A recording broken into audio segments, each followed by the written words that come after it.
The Darkening Age, Chapter 3. Wisdom is foolishness. Utter trash.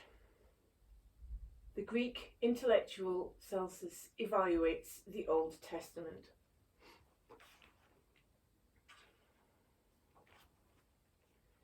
In early AD 163, some of the most glamorous figures of 2nd century Rome gathered in a distinctly unglamorous looking room. These people were not the merely rich. They were something that in those days was considered far more chic. They were the empire's intellectual elite. Eminent philosophers, scholars and thinkers could be glimpsed among the gathering crowd. In front of this illustrious group, however, was one rather less distinguished guest. On a large board at the front of the room, tied fast by ropes around each limb, was one doubtless rather distressed-looking pig. Then a young man stepped forward and assumed his place beside the pig. He was only in his early 30s, yet his manner was confident, arrogant even. He had the air of a performer who knew that he would soon have the audience in the palm of his hand. This was Galen. He would quickly become the most renowned doctor in Rome, and within a few decades, the most famous physician in the Roman Empire. After his death, his fame would spread through the entire Western Hemisphere. But all that was yet to come. On that day, in that room, Galen was little more than a man with a pig.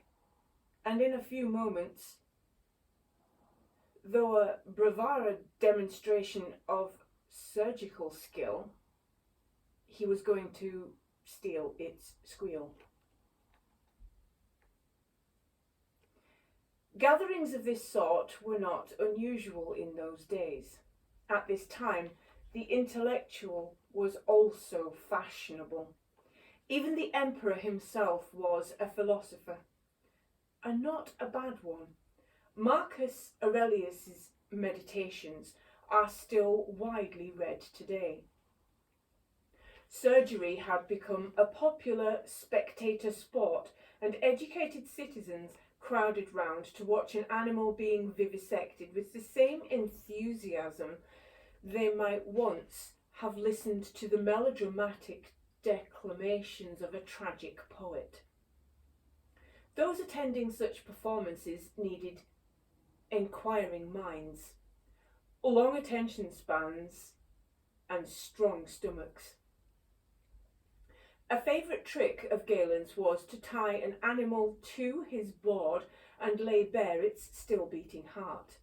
Audience members were then invited to squeeze the throbbing muscle, albeit with care. The pulsing wet heart was apt to jump from between inexperienced fingers. At times, for anthropomorphic drama, Galen used an ape, though its agonised expressions could be so vivid that they were off-putting.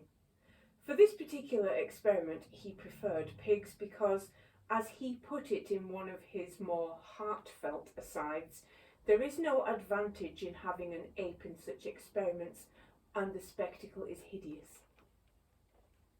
And hideous was not what Galen wanted. Galen wanted awe and admiration from his audience, and practised relentlessly to get it. The whole Galenic performance, and make no mistake, dissection for him was just that, had been ceaselessly rehearsed. Everything from the experiments he chose to the way in which he flourished his glittering steel instruments had been practised with the same obsessiveness with which a magician might burnish their sleight of hand. Galen was a consummate showman.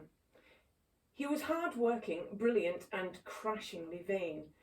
Even as an adolescent, he later wrote, I looked down on many of my teachers. His skill as a healer would later be rivalled only by his talent as an irritant. But then he was stupendously talented. It would take centuries for many of Galen's observations to be bettered. His understanding of neuroanatomy would not be superseded until the 17th century. His understanding of certain functions of the brain would not be surpassed until the 19th. It was Galen who proved that arteries contained blood and not, as had been thought, air or milk. It was Galen who proved that the spinal cord was an extension of the brain and that the higher it was severed, the more movement was lost. Note the word proved.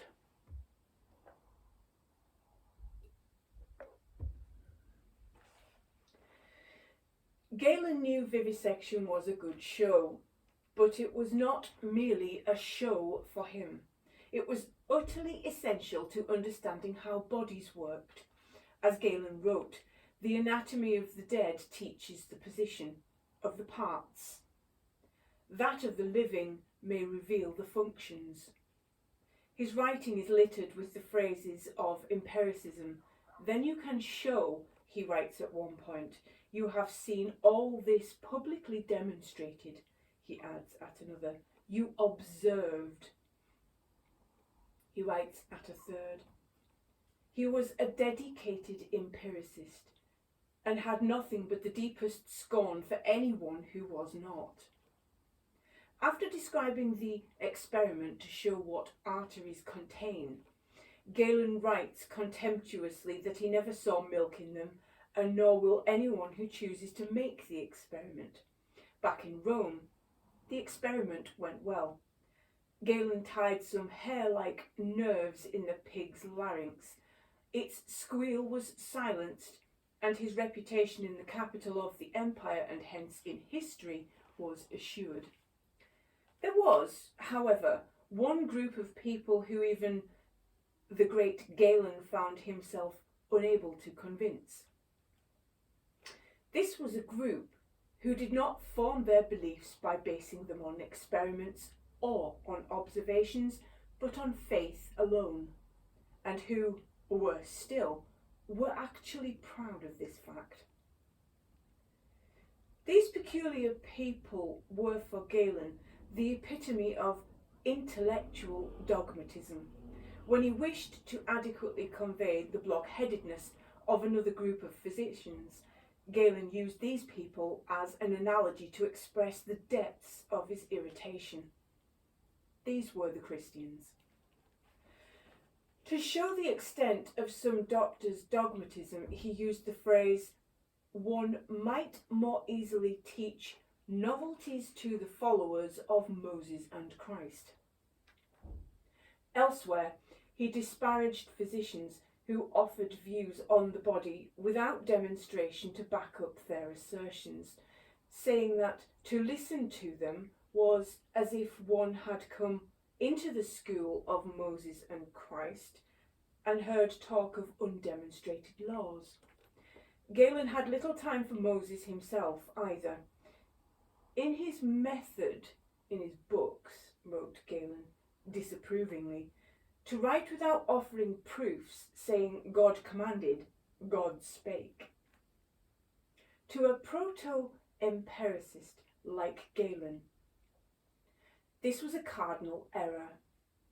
Intellectual progress depended on the freedom to ask, question, doubt, and above all, to experiment. In Galen's world, only the ill-educated believed things without reason. To show something, one did not merely declare it to be so.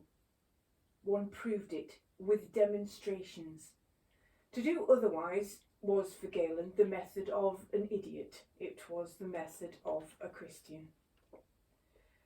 At around the same time as Galen was torturing pigs in Rome, another Greek intellectual was performing a rather different sort of dissection, a merciless intellectual carving up of Christianity.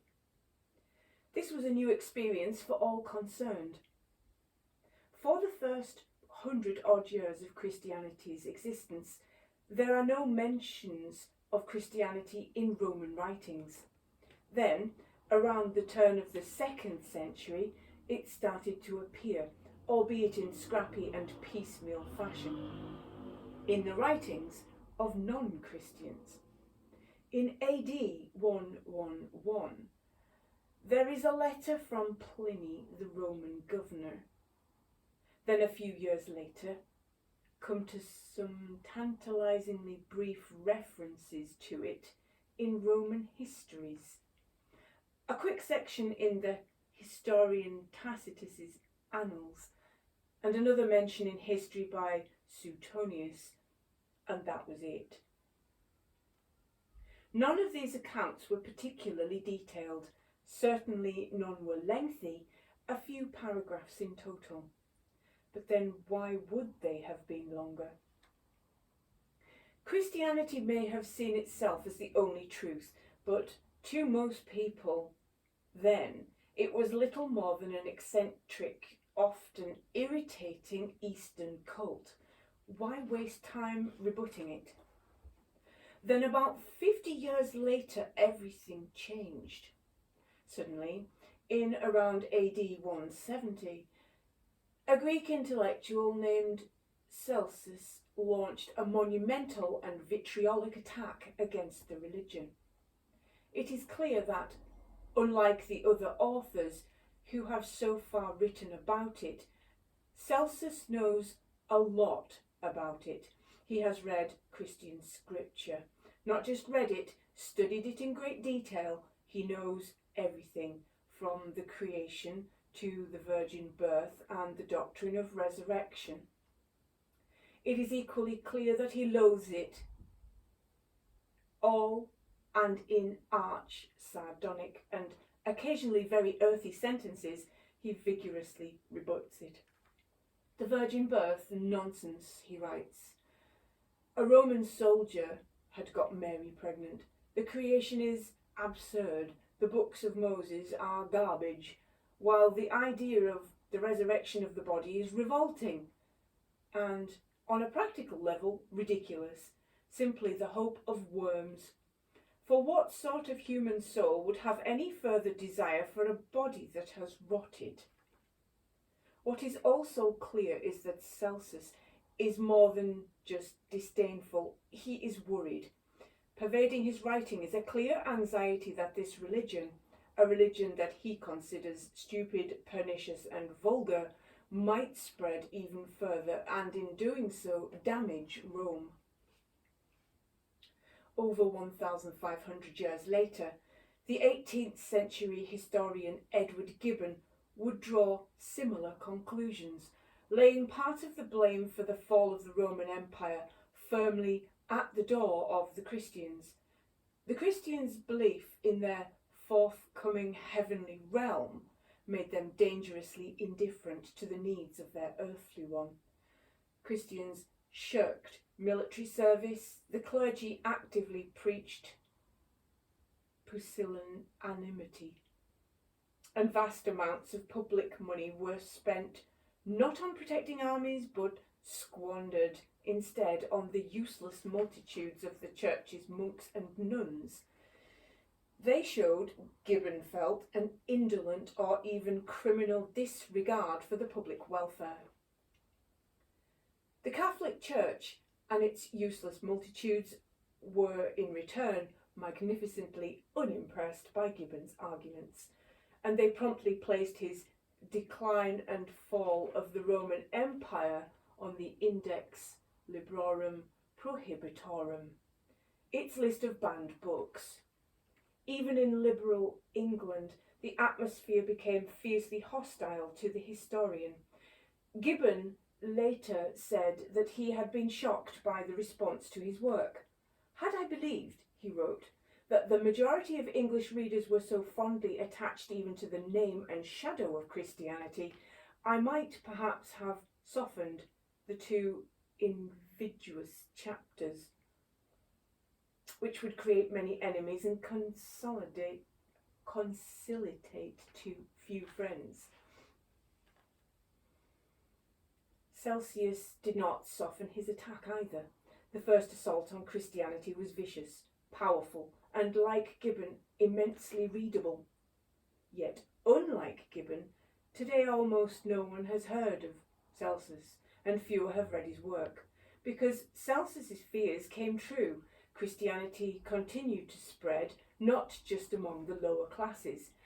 Within 150 years of Celsus's attack, even the Emperor of Rome professed himself a follower of the religion. What happened next was far more serious than anything Celsus could ever have imagined. Christianity not only gained adherents, it forbade people from worshipping the old Roman and Greek gods. Eventually, it simply forbade anyone to dissent from what Celsus considered its idiotic teachings. To pick just one example from many, in AD 386, a law was passed targeting those who contend about religion in public. Such people, this law warned, were the disturbers of the peace of the church, and they shall pay the penalty of high treason with their lives and blood. Celsus paid his own price. In this hostile and repressive atmosphere, his work simply disappeared. Not one single unadulterated volume of the work by Christianity's first great critic has survived. Almost all information about him has vanished too, including any of his names except his last. What prompted him to write his attack, or where or when he wrote it, the long and inglorious Christian practice of censorship, was now beginning. However, by a quirk of literary fate, most of his words have survived, because 80-odd years after Celsus fulminated against the new religion, a Christian apologist named Origen mounted a fierce and lengthy counter-attack. Origen was rather more earnest than his occasionally bawdy classical adversary.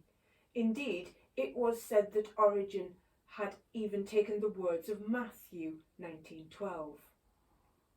For there are some eunuchs which have made themselves eunuchs for the kingdom of heavenly's sake, a little too much heart, and in a fit of heavenly self-abnegation castrated himself. Ironically, it was the very work that had been intended to demolish Celsus that saved him. No books of Celsus have survived the centuries untouched, true, but Origen's attack has, and it quoted Celsus at length. Scholars have therefore been able to extract Celsus's argument from Origen's words, which preserved them like flies in amber. Not all of the words, perhaps only 70% of the original work has been recovered. Its order has gone, its structure has been lost, and the whole thing, as Gibbon put it, is a mutilated representation of the original, but nevertheless, we have it. It is easy to see why it upset the ancient Christians, even by today's standards. Celsus, on the true doctrine, feels bracingly direct. It wasn't just Mary and Moses who were attacked, everything was. Jesus was not, Celsus wrote, conceived through the Holy Spirit. This, he scoffed, was most unlikely because Mary wouldn't have been beautiful enough to tempt a deity. Instead, he says, Jesus was conceived via the rather baser means of that Roman soldier named Panthera. When Mary's pregnancy and infidelity had been discovered, she was convicted of adultery and driven out by her husband. If that feels shocking, Celsus had barely begun. The divine scriptures were, he said, rubbish. The story of the Garden of Eden was very silly, and Moses had no idea about the true nature of the world. The prophecies that had predicted Jesus' coming were also a nonsense, since the prophecies could be applied to thousands of other far more plausibly than to Jesus. Judgment Day also came in for scorn. How precisely, asked Celsus, was this going to work? It is foolish of them also to suppose that when God applies the fire, like a cook, all the rest of mankind will be thoroughly roasted and they alone will survive. Cherished Christian beliefs were dismissed as being the sort of tales that a drunken old woman would have been ashamed to sing, to lull a little child to sleep. Celsus professes himself baffled by the extent to which Jesus' teachings seem to contradict many of those laid down in the Old Testament. Have the rules of an allegedly omniscient God changed over time? If so, then who is wrong, Moses or Jesus? Or when the Father sent Jesus, had he forgotten what commandments he gave Moses? Or maybe God knew he was changing his mind and Jesus was a legal messenger sent to give a notice that God wished to condemn his own laws and change his mind. Celsus cannot understand either why there was such a great gap between the creation of mankind and the sending of Jesus. If all who don't believe are damned, why wait so long to enable them to be saved? It is only now, after such a long age, that God has remembered to judge the life of men. Did he not care before? Moreover, why not send Jesus somewhere a bit more populous? If God woke up out of his long slumber and wanted to deliver the human race from evils, why on earth did he send this spirit that you mention into one corner of the world, and, Celsus implies, a backwater at that? He also queries why an omniscient, omnipotent God would need to send someone at all. What is the purpose of such a descent on the part of God, he asks. Was it in order to learn what was going on among men? Does he not know everything? Jesus' logistical abilities are, like God's, called into question. Celsus attacks the tendency for some of his most miraculous moments to be witnessed by the fewest number of people. When he was punished, he was seen by all, but by only one person after he rose again, whereas the opposite ought to have happened. What witnesses the Bible did offer were, for Celsus, rarely reliable. Of the resurrection, he says, who saw this? A hysterical female, as you say, and one other person who then went on to invent this cock and bull story. The resurrection was therefore either wishful thinking or perhaps a hallucination. The claim that Christ was divine seems to Celsus a logical impossibility. How can a dead man be immortal? The idea that Jesus came to save sinners also comes in for a short shrift. Why on earth this preference for sinners, he asks. Why was he not sent to those without sin? What evil is it not to have sinned? The arguments go on, hammering at Christianity's central beliefs. The creation story itself takes a particular bashing. Celsus's disdain of the idea of an omnipotent being needing to piece out his work like a builder, to make so much on one day, so much more on a second, third, fourth, and so on, and particularly the idea that after all this work, God, exactly like a bad workman, was worn out and needed a holiday to have a rest. To many intellectuals such as Celsus, the whole idea of a creation myth was not only implausible but redundant.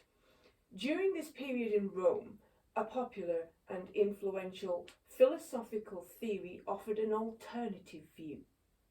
This theory, an Epicurean one, stated that everything in the world was not made by any divine being, but by the collision and combination of atoms.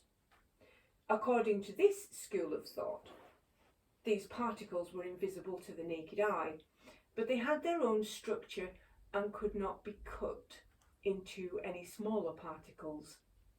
They were atemnos, the uncuttable thing, the atom.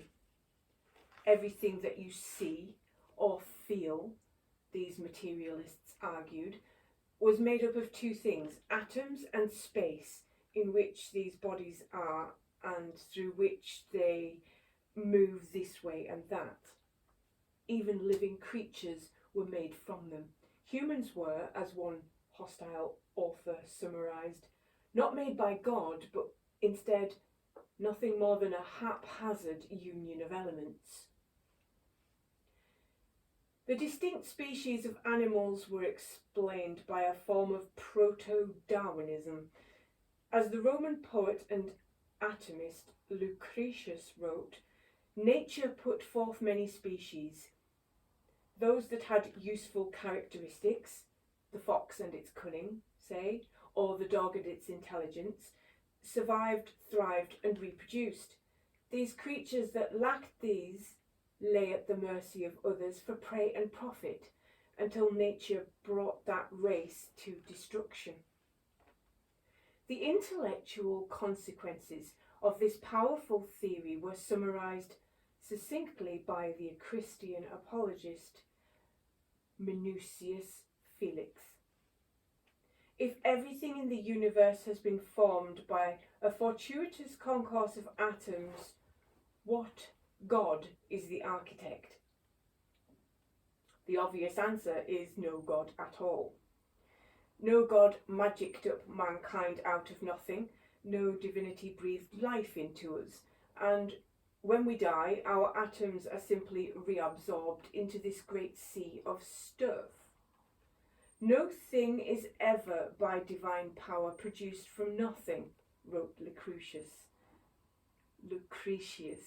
in his great poem on the nature of things, and no single thing returns to nothing. Atomic theory thus neatly did away with the need for and the possibility of creation, resurrection, the last judgment, hell, heaven, and the Creator God himself. As indeed was his intention, thinkers in the classical world frequently lamented the mortal fear of divine beings. Superstition, wrote the Greek biographer Plutarch, was a terrible affliction that humbles and crushes a man. People saw earthquakes and floods and storms and lightning and assumed, in the absence of any other explanation, that they are done by divine power. The consequence of this was that people tried to propitiate these temperamental gods. Writers such as Lucretius argued that atomism, correctly applied, could blast this fear into tiny pieces. If there was no creator, if lightning, earthquakes and storms were not the actions of irate deities but simply of moving particles of matter, then there was nothing to fear, nothing to propitiate, nothing to worship, including no Christian God. In the ensuing centuries, texts that contained such dangerous ideas paid a heavy price for their heresy. As has been lucidly argued by Dick Roman, an academic who has produced a comprehensive and powerful account of the effect of Christianity on books, some of the greatest figures in the early church rounded on the atomists. Augustine disliked automism for precisely the same reason that atomists liked it. It weakened mankind's terror of divine punishment and hell. Texts by philosophical schools that championed atomic theory suffered. The Greek philosopher Democritus had perhaps done more than anyone to popularise this theory, though not only this one. Democritus was an astonishing polymath who had written works on a breathless array of other topics. A far from complete list of his titles includes On History, on Nature, the Science of Medicine, On the Tangents of the Circle and the Sphere, On Irrational Lines and Solids, On the Cause of Celestial Phenomena, On the Cause of Atmospheric Phenomena, On Reflective Images. The list goes on. Today, Democritus's most famous theory is his atomism. What did the other theories state? We have no idea. Every single one of his works was lost in the ensuing centuries. As the eminent physicist Carlo Rovelli recently wrote, after citing an even longer list of the philosopher's titles, the loss of the works of Democritus in their entirety is the greatest intellectual tragedy to ensue from the collapse of the old classical civilization.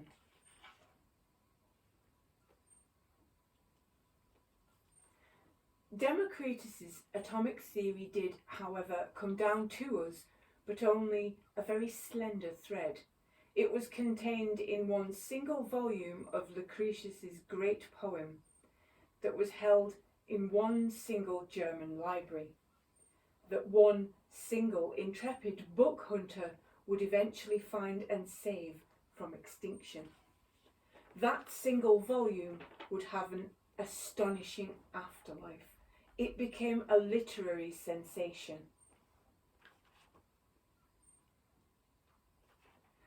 Returned atomism to European thought created what Stephen Greenblatt has called an explosion of interest in pagan antiquity, and influenced Newton, Galileo, and later Einstein. In the Renaissance, Lucretius and his atomic theories were revolutionary. In Celsius's time, they were utterly unremarkable. It wasn't just the fact that Christians were ignorant about philosophical theories that annoyed Celsus. It was that the Christians actually revelled in their ignorance. Celsus accuses them of actively targeting idiocy in their recruitment. Their injunctions are like this, he wrote: let no one educated, no one wise, no one sensible draw near, for these abilities are thought by us to be evils. He went on, Christians are able to convince only the foolish, dishonourable and stupid, only slaves, women and little children. They made overtures to children, cobblers, laundry workers and yokels, then dripped honeyed intellectual poison into uneducated ears, claiming that they alone know the right way to live.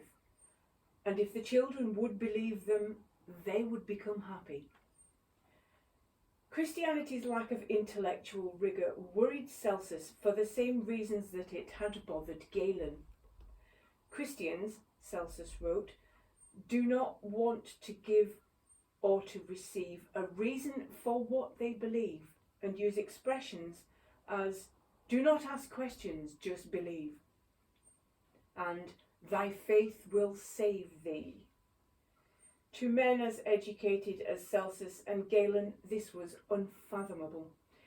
In Greek philosophy, faith was the lowest form of cognition. Celsus wasn't merely annoyed at the lack of education among these people. What was far worse was that they actually celebrated ignorance. They declare, he wrote, wisdom in this life is evil, but foolishness is good. An almost precise quotation from Corinthians. Celsus verges on hyperbole. But it is true that in this period Christians gained a reputation for being uneducated to the point of idiotic, even Origen. Celsus's greatest adversary admitted that the stupidity of some Christians is heavier than the sand of the sea. This slur, and it almost certainly was a slur, Christians were no more likely, it is now thought, to be poorly educated than any other religious group, would make conversation socially awkward for Rome's upper classes for centuries to come. An educated man on the brink of becoming a Christian would have to ask himself not only whether he was able to make the leap of faith, but whether he was able to make the necessary social leap as well. Such a man would wonder to himself, as Augustine succinctly put it, shall I become what my concierge is, and not a Plato, not a Pythagoras? There is more than a whiff of actual as well as intellectual snobbery in Celsus's criticisms, and more than a dash of misogyny. Christianity is not something that educated men in Rome do. It is the habit of women and vulgar foreigners in foreign places. However, there was more to it than that. Lack of education, Celsus argued, made listeners vulnerable to dogma. If Christians had read a little more and believed a little less, they might be less likely to think themselves unique. The lightest knowledge of Latin literature, for example, would have brought the interested reader into contact with Ovid's Metamorphosis. This epic but tongue-in-cheek poem opened with a version of the creation myth that was so similar to the biblical one, it could hardly fail to make an interested reader question the supposed unique truth of Genesis. Even the most fervent Christian must notice the similarities between the two, where the biblical creations began with an earth that is without form. Ovid's poem began with a rough, unordered mass of things.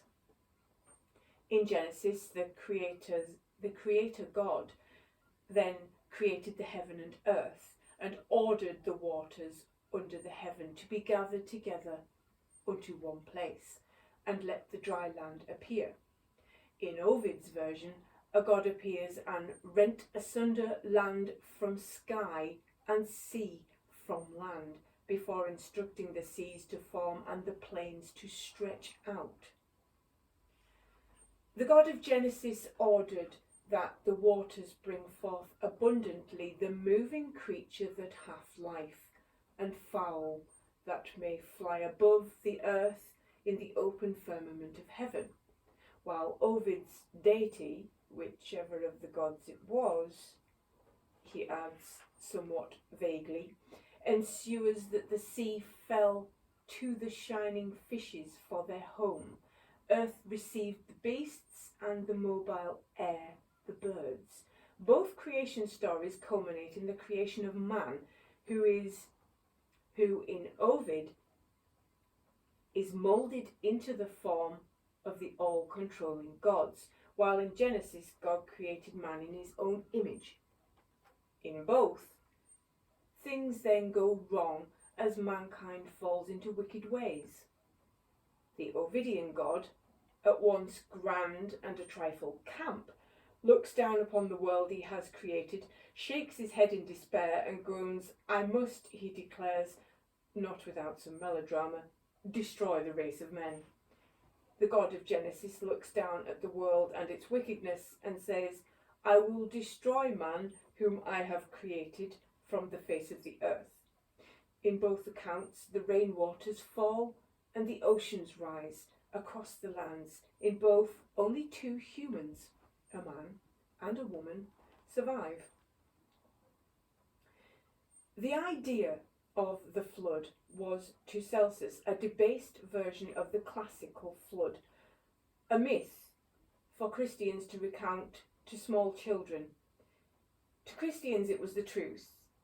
Even in 19th century England, the church was still defending it as such.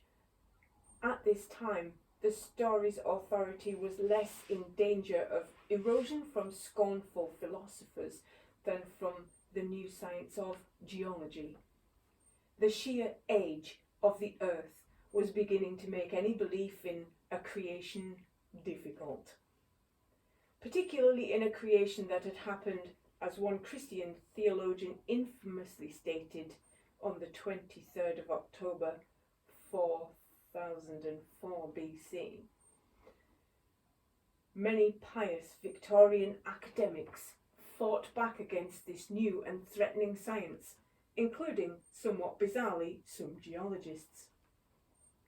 In his inaugural address, William Buckland, the first professor of geology at Oxford University, delivered a paper entitled Vindiciae Geologicae, or The Connection of Geology with Religion Explained, in which he announced that a recent deluge is most satisfactorily confirmed by everything that has yet been brought to light by geological investigations, and that the Mosaic account is in perfect harmony with the discoveries of modern science.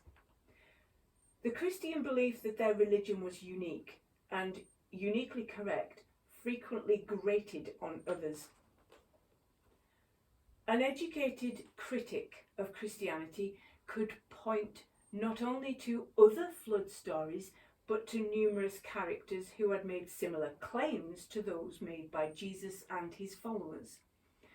The empire was not lacking, Celsus observed, in charismatic preachers who claimed divinity, espoused poverty, or announced that they were going to die for the sake of mankind. There are others who go about begging, say that they are sons of God who have come from above. Nor, Celsus pointed out, was Jesus the only one to claim resurrection. Did the Christians believe that other tales of risings from the dead are the legends which they appear to be, and yet the ending of your tragedies regarded noble and convincing? The Greek rhetorician Lucian, who described the Christians as those poor wretches, wrote a satirical account of one such man, a charlatan as Lucian saw him, named Peregrinus, who lived in Greece. Desperate for fame, this pseudo-philosopher grew his hair long and travelled about the empire preaching platitudes. He lived off charity, gathered a reputation among the credulous, and eventually committed suicide by jumping into a fire to benefit mankind by showing them the way in which one should despise death. Lucian, watching, learnt not to despise death, but he did learn to despise the villainous reek of an elderly man burning to death. Before Peregrinus had died, he had hesitated, pausing on the edge of the flames, speechifying. As he havered, some of the assembled crowd begged him to save himself, while others, the more manly part, as Lucian approvingly describes them, bellowed, "Get on with it." You can imagine, says Lucian, how I laughed.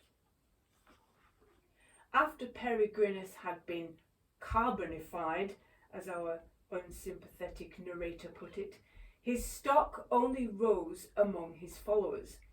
Before his end, Peregrinus had sent letters to all the great cities of the empire, bearing witness to his great life and encouraging and instructing his followers.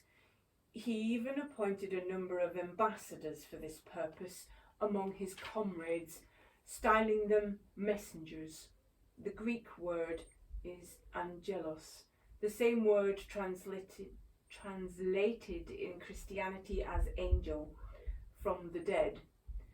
Rumours that Peregrinus had indeed risen from the dead began to spread. One disciple declares that he had beheld him in a white raiment a little while ago. and had just now left him walking about, wearing a garland of wild olive. The church was profoundly unamused by such irreverence. As one 10th century Byzantine text explained, the nickname for Lucian was the blasphemer, because in his dialogues he went so far as to ridicule religious discourse. In the 16th century, the Inquisition also added Lucian to its list of banned books. Christianity found its own grimly humorous punchlines for such men. As the same Byzantine chronicle informed its readers, the story goes that Lucian was killed by dogs because of his rabid attacks on truth, for in his Life of Peregrinus he inveighs against Christianity and blasphemes against Christ himself. For that reason, he paid the penalty befitting his rabidity in the world, and in the life to come he will share the eternal fire with Satan.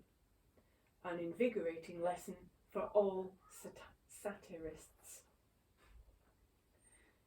Celsus, however, implied that if people were better educated, they would be more resistant to such hucksters as Peregrinus, or indeed to Jesus, who Celsus considered little more than a sorcerer.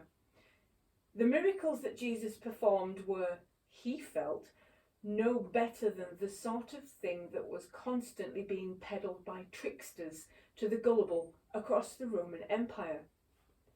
In a world in which medical provision was rare, many laid claim to magical powers. Travel in the East, and you would come across any number of men who, for a few obols, made known their sacred lore in the middle of the marketplace and drive demons out of men and blow away diseases, and display dining tables and cakes and dishes which are non-existent. Even Jesus himself, observes Celsus, admits the presence of such people when he talks about men who can perform similar wonders to his own. Modern scholarship supports Celsus's accusations. Ancient papyri tell of sorcerers who had the power to achieve such biblical-sounding feats as stilling storms and miraculously providing food. Celsus touches on a sore point here. Early Christianity would have to spend a considerable amount of time and effort policing the boundaries between sanctity and sorcery. A large amount of ink was spilled on the subject of Simon Magus, the magician. A quick summary of Simon's life makes it clear why he was so threatening. Simon performed various miracles, gathered a following of people who thought he was a god, including a former prostitute, and one of Simon's disciples persuaded those who adhere to him that they should never die. His followers even honoured him with a statue inscribed with the words, "To Simon, the Holy God," in Latin. Interestingly, it is not Simon's supernatural abilities that are denied by Christian accounts. The texts admit he can perform amazing feats, merely his divine right to do so. The criticism seems to be not one of religious fakery, but of religious fuel.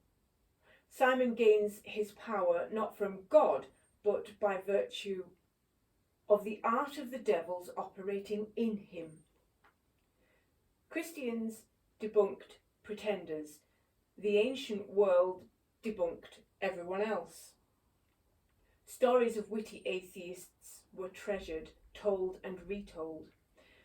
When one man asked a Greek philosopher to go with him to a shrine to pray, the friend replied that he must think the god was very deaf if he couldn't hear them from where they were. Some Romans had little patience for Roman religious rites that they discarded them entirely. One moonlit night in the 3rd century BC, a Roman consul called Publius Claudius Pulcher decided to launch a surprise attack against an enemy fleet. Before he moved, he took the usual auspices required before military action. In accordance with these rites, the sacred chickens were released from their cage. They refused to eat, a terrible omen, and a clear sign to all that the gods did not favour this attempt and that it should be abandoned. It was not clear to Publius Claudius Pulcher. Throwing the chickens into the sea, he scoffed, "Let them drink since they don't wish to eat," and sailed into what would be a disastrous battle. There was a strong strain of scepticism in Greek and Roman thought. As Pliny the Elder put it, "I deem it a mark of human stupidity to seek to discover the shape and form of God, whoever God is, provided there is a God.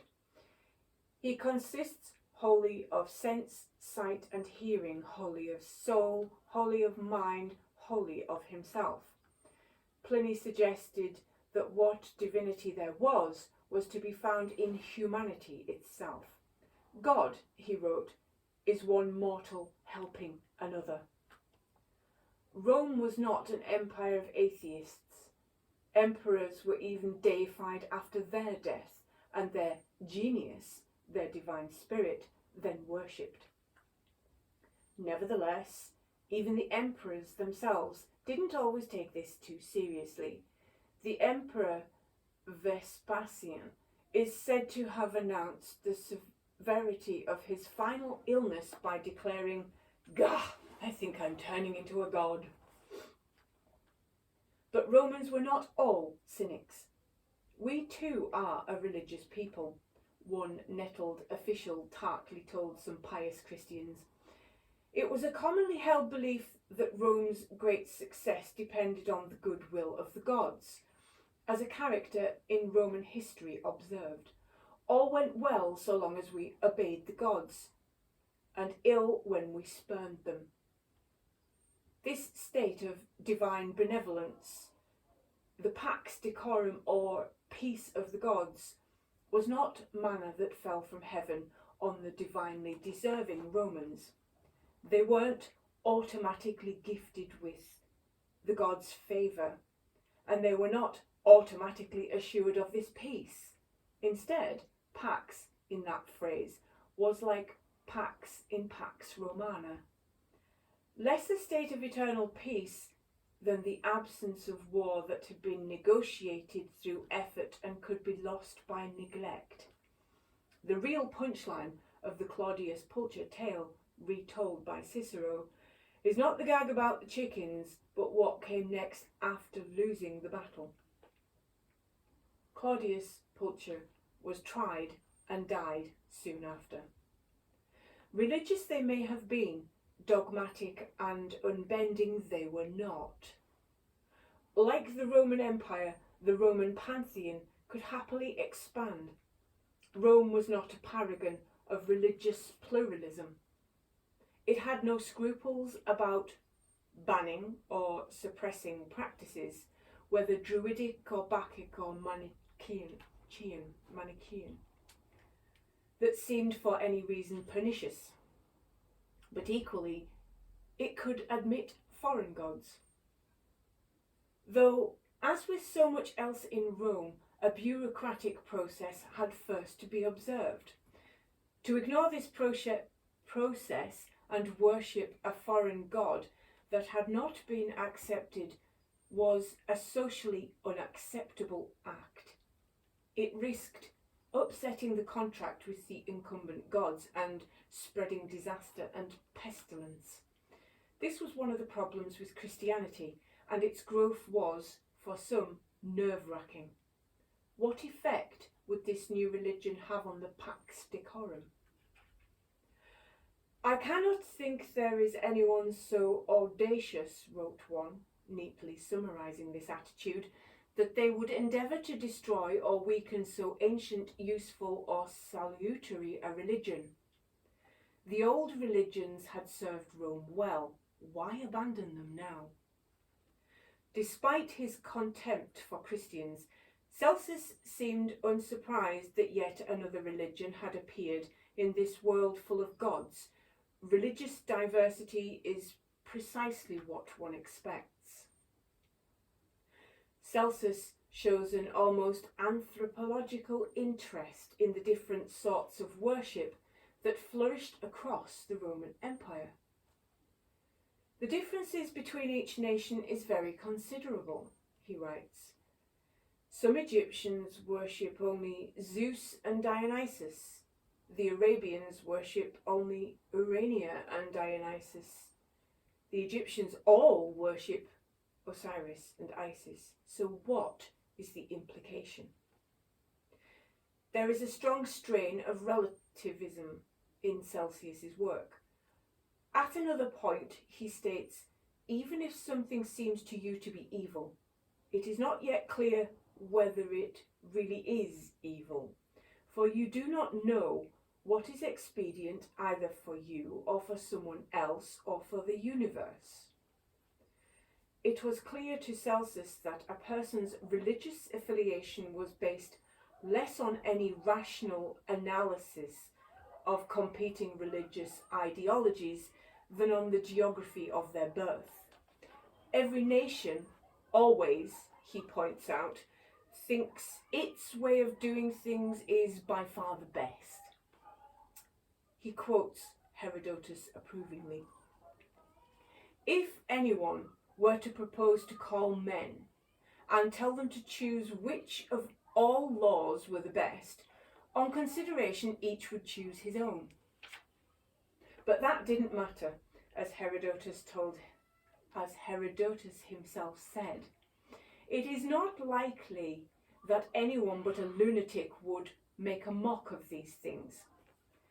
Christian observers would look on the tolerance of their non-Christian neighbours with astonishment.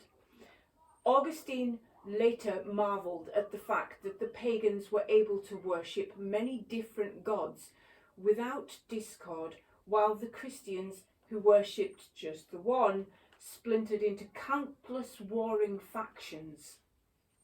Indeed, many pagans, like Celsus, seemed to actively praise plurality. To the Christians, this was anathema. Christ was the way, the truth, and the light, and everything else was not merely wrong, but plunged the believer into a demonic darkness. To allow someone to continue in an alternative form of worship or a heretical form of Christianity was not to allow religious freedom. It was to allow Satan to thrive. Augustine, despite being impressed by the harmony of his neighbours, was not willing to extend such tolerance himself. It was, he concluded, the duty of a good Christian to convert heretics by force.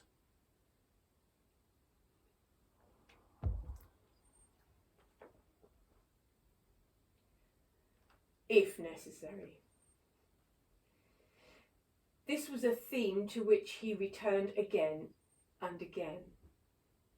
Far better a little compulsion in this life than eternal damnation in the next.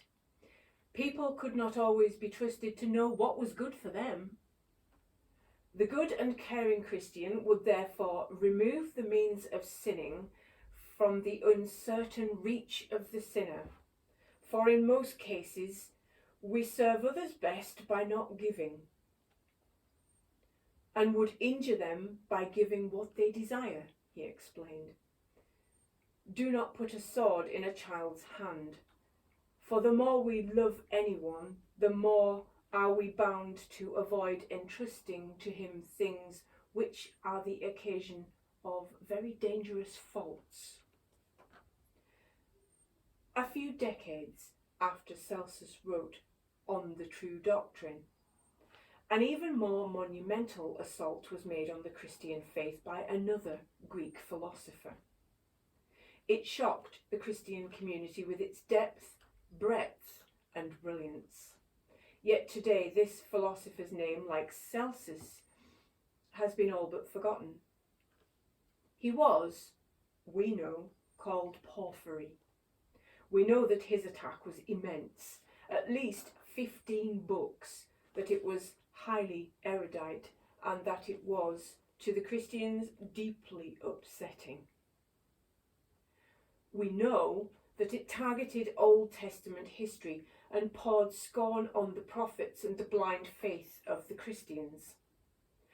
We know some parts in more detail, that Porphyry felt that most people thought the story of Jonah and the whale to be nonsense, as it is utterly improbable and incredible that a man swallowed with his clothes should have existed in the inside of a fish. It is also clear that Porphyry, like Celsus and Galen, accused Christianity of being an unreasoning faith. We know that Porphyry, too, found himself baffled as to why God waited so long to save mankind. If Christ declares himself to be the way of salvation, the grace and the truth, what has become of men who lived in the many centuries before Christ came? He asked. What then has become of such an innumerable multitude of souls who were in no wise blameworthy, who were born earlier? Why did he who is called the Saviour withhold himself for so many centuries of the world? Then much is known, but not much more. The reason we don't know is that Porphyry's works were deemed so powerful and frightening that they were completely eradicated. Constantine, the first Christian emperor, now famed for his Edict of Toleration, started the attack. In a letter written in the early part of the 4th century, he heaped odium on the long-dead philosopher, describing him as the enemy of piety, an author of licentious treatises against religion. Constantine announced that he was henceforth branded with infamy, overwhelmed with deserved reproach, and that his impious writings had been destroyed. In the same letter, Constantine also consigned the works of the heretic Arius to the flames, and announced that anyone who was found hiding one of Arius's books would be put to death. Constantine signed off this aggressive epistle with the instruction, "May God preserve you." Presumably, unless you were an admirer of Porphyry or Arius, a century or so later in AD 448, Porphyry's books were burned again. This time on the orders of the Christian emperors Theodosius II and Valentinian III. This, the new generation of Christian preachers would argue, was loving, not repressive. To force someone to change what they did or what they believed was to heal, not to harm them. In one of his many reassuring metaphors, he explained that to restrain a sinner from being able to sin was not a cruelty but a kindness. If anyone saw his enemy running headlong to destroy himself, when he had become delirious through a dangerous fever, would he not in that case be much more truly rendering evil for evil, if he permitted him to run on thus, than if he took measures to have him seized and bound? He went on, "Not everyone who is indulgent is a friend, nor is every one an enemy who smites. Better are the wounds of a friend than the proffered kisses of an enemy. A new era was opening. To worship another god was no longer to be merely different, it was to err. And those who erred were to be seized, struck, and if necessary, wounded. Above all, they were to be stopped. There is nothing wrong, Celsus had written, if each nation observes its own laws of worship. To many of the powerful thinkers within the Christian Church, nothing could be more abhorrent.